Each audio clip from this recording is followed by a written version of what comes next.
Mean राशि के दोस्तों, स्वागत है आप लोगों का एक बार फिर से कायाकल्प ज्योतिष में। मैं हूं आचार्य इसके तिवारी।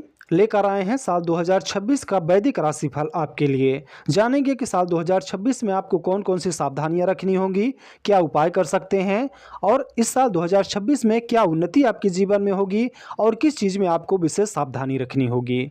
तो आइए जानते हैं। दोस्तों, चंद्र राशि के अनुसार अगर देखा जाए तो मीन राशि की कुंडली में वर्ष 2026 में देवगुरु बृहस्पति सबसे पहले तो आपके चौथे भाव में गोचर करेंगे, जो वर्तमान समय में कर रहे हैं। फिर आपके जून में 2026 में पांचवें भाव में जाएंगे और साल के अंत में यानी अक्टूबर में आपके छठे भाव में गोचर करेंगे। जैसा कि आप सभी दर्शक जानते हैं कि चौथा भाव हमारे सुख शांति, गृहस्थ जीवन, संपत्ति का भाव और हमारी माता का भाव होता है। तो वहीं पांचवा भाव हमारे प्रेम, संतान और शिक्षा का भाव होता है। तो वहीं छठा भाव हमारे रोग, ऋण और शत्रुओं का भाव माना जाता है। यदि हम देखें तो शनिदेव की बात करें तो यह पूरे साल आपकी कुंडली के लग्न भाव में रहेंगे, क्योंकि शनिदेव का इस साल कोई भी गोचर नहीं होगा, जो होगा 2027 में होगा। तो इस पूरे साल आपके लग्न भाव में ही शनिदेव गोचर करेंगे, जबकि राहु एवं केतु आपके 12वें भाव और छठे भाव में विराजमान रहेंगे। इस वक्त शनि की साढ़े साथी का दूसरा चरण आपके जीवन में चल रहा है। तो आइए जानते हैं आपकी राशि के लिए साल 2026 ग्रहों के गोचर के अनुसार से किस प्रकार का होगा। सबसे पहले बात करेंगे आपके शिक्षा, व्यापार और नौकरी के बारे में। नौकरी की अगर बात करें तो अधिकतर समय छठे भाव में केतु रहेंगे, जिसके चलते ईमानदारी और समय पर काम पूरा करने से ही आप वरिष्ठों की नज़रों में अपनी अच्छी छवि बना पाएंगे।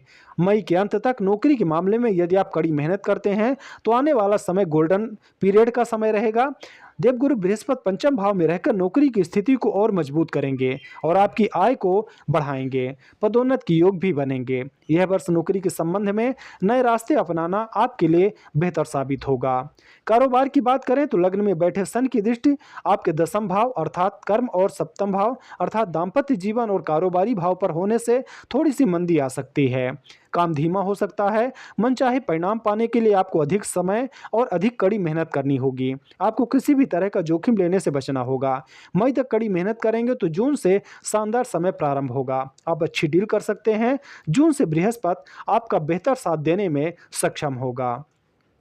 बात करें आपकी शिक्षा के बारे में तो चौथे और पंचम भाव में देवगुरु बृहस्पति से आपको पढ़ाई में मदद मिलती रहेगी। प्राथमिक शिक्षा, उच्च शिक्षा, पेशेवर कोर्स कर रहे छात्रों को अच्छी सफलता हासिल होगी। इसके साथ ही आपको अपनी सेहत का भी ध्यान रखना होगा, तभी आप शिक्षा में बेहतर परिणाम हासिल कर पाएंगे, क्योंकि शनि और राहु की स्थिति आपकी सेहत बिगाड़ने का भरसक प्रयास कर रही है। इसलिए अभी से ही अपनी सेहत को लेकर आपको सतर्क और सावधान रहना होगा, क्योंकि आप पढ़ाई कितनी भी अच्छी कर लें, अगर आपकी सेहत आपका साथ नहीं देगी तो वो पढ़ाई आपकी बेकार जाएगी। बात करें आपके दाम्पत्य जीवन, परिवार और लव लाइफ के बारे में। पारिवारिक जीवन की जहां तक बात है तो कठिन परिस्थितियां आने पर भी परिवार का वातावरण वैसा ही बना रहेगा, क्योंकि चौथे भाव में बृहस्पति विराजमान है। हालांकि शनिदेव आपके व्यवहार को क्रोधी या जिद्दी बना सकते हैं, इसलिए यदि आप परिवार में कोई समस्या खड़ी हुई है तो उसका कारण आप ही रहेंगे। साल के अंतिम भाग में गुरु की दृष्टि दूसरे भाव पर होने से आपके घर में मांगलिक कार्य के योग बनेंगे और रिश्तों में मजबूती देखने को मिलेगी। दाम्पत्य जीवन की बात करें तो वैवाहिक जीवन के लिए यह साल थोड़ा सा कमजोर साबित हो सकता है, क्योंकि पूरे वर्ष शनि की सप्तम दृष्टि आपके जीवन साथी के भाव पर पड़ती रहेगी। छोटी बातों को बड़ा रूप ना लेने दें, समस्याओं को तुरंत खत्म करें, जिद को स्थान ना दें। दूसरी ओर जून से अक्टूबर के बीच की अवधि विवाह और सगाई के लिए काफ़ी बेहतर कही जा सकती है। इस समय देवगुरु बृहस्पति पंचम भाव में होकर विवाह कराने में आपकी भरपूर मदद करेंगे। संतान की बात करें तो आपकी संतान को लेकर आप निश्चिंत रहें, क्योंकि चौथे और पांचवें भाव का बृहस्पति संतान की सेहत को और उनके कैरियर, उनकी शिक्षा में अच्छी मदद कर सकते हैं। हालांकि नवदंपति को संतान सुख में अभी थोड़ी देरी हो सकती है, लेकिन संतान से संबंधित जो भी परेशानी आपके जीवन में अभी तक चल रही थी तो आप निश्चिंत हो सकते हैं। लव लाइफ की बात करें तो यदि किसी के साथ प्रेम में नहीं है तो गुरु के पंचम भाव में होने पर किसी खास व्यक्ति से बेहतर मुलाकात होने की संभावना है, जो आपसे सच्चा प्रेम करेगा और जिसके प्रति आप आकर्षित होंगे, और आगे चलकर यह प्रेम आपका विवाह में भी परिवर्तित हो सकता है। प्रेम संबंधों को लेकर यह वर्ष आपके लिए बहुत अच्छा साबित होगा। सभी तरह की गलतफहमियां दूर होंगी।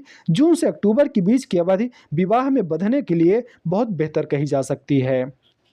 बात करें आपके आर्थिक हालात और निवेश के बारे में, तो लाभ भाव के स्वामी शनि का लग्न भाव अर्थात प्रथम भाव में गोचर आय में किसी भी प्रकार की रुकावट पैदा नहीं करेगा।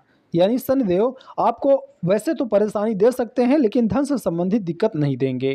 पंचम भाव में बृहस्पति का गोचर आय भाव पर दृष्टि डालेगा, तब जून से आय में बढ़ोतरी होना प्रारंभ होगी। हालांकि आप बचत करने में सफल नहीं हो पाएंगे, इसलिए आय के लिहाज से यह वर्ष आपके लिए औसत माना जा सकता है, क्योंकि जो भी पैसा आपके पास आएगा वो कहीं ना कहीं से जाने का रास्ता भी बनाता जाएगा। इसलिए यह कहना कि आप इस साल अमीर हो जाएंगे गलत होगा। निवेश की बात करें तो रियल एस्टेट, भूमि और अचल संपत्ति में निवेश करना सबसे अच्छा साबित होगा। हालांकि सोना खरीदना भी आपके लिए शुभ होगा। शेयर बाजार में जोखिम उठाने की क्षमता रखते हैं तो ही निवेश करें। वैसे यहाँ भी निवेश करना लॉन्ग टर्म के लिए आपके लिए कोई दिक्कत वाला नहीं होगा, आपको अच्छा फायदा दे सकता है। प्लानिंग की बात करें तो आपको वर्ष की शुरुआत से ही बचत और सेहत पर विशेष ध्यान देना होगा, अन्यथा आर्थिक हालात सामान्य ही बने रहेंगे। इसके लिए आपको अपने कार्यों को लेकर गंभीर बनना होगा, क्योंकि अगर आप सेहत पर ध्यान नहीं दे पाएंगे तो जो भी आपके पास पैसे आएंगे वो आपके दवाइयों और हॉस्पिटल के चक्कर लगाने में ही निकल जाएंगे। इसलिए आपको अपनी सेहत पर विशेष ध्यान देना होगा। आपके लग्न और शनि और द्वादश भाव का राहु आपकी सेहत बिगाड़ सकता है। इसमें वात दोष, पेट से जुड़े रोग, कब्ज, गैस, सुस्ती और थकान की शिकायत हो सकती है। पेट, सीने, अनिद्रा, बेचैनी या कमर या पैरों के निचले हिस्से से जुड़ी पुरानी शिकायतें वाले जातकों को लापरवाही से बचना होगा। खान पान पर सख्ती से नियंत्रण रखना होगा। खान पान और दिनचर्या उत्तम रखें, लापरवाही भारी पड़ सकती है। रोज कम से कम 15 मिनट पैदल जरूर चलें। अब आइए जानते हैं साल 2026 के लिए कौन सा ज्योतिषी उपाय आपके लिए कारगर साबित होगा। बात करें उपाय की तो 11 शनिवार को शाम को छायादान करें और पीपल के पेड़ की जड़ पर तिली के तेल का दीपक जलाएं। इसके अलावा गुरुवार को केले के पेड़ की जड़ में दूध अर्पित करें। ये दोनों उपाय आपको अनिवार्य रूप से करना है, क्योंकि आपके जीवन में 7.5 चल रही है। तो यहाँ से गुरु भी आपके लिए बेहतर साबित होंगे और शनि भी आपको थोड़ा कम परेशान करेंगे। तो आपको दोनों उपाय जरूर करना चाहिए।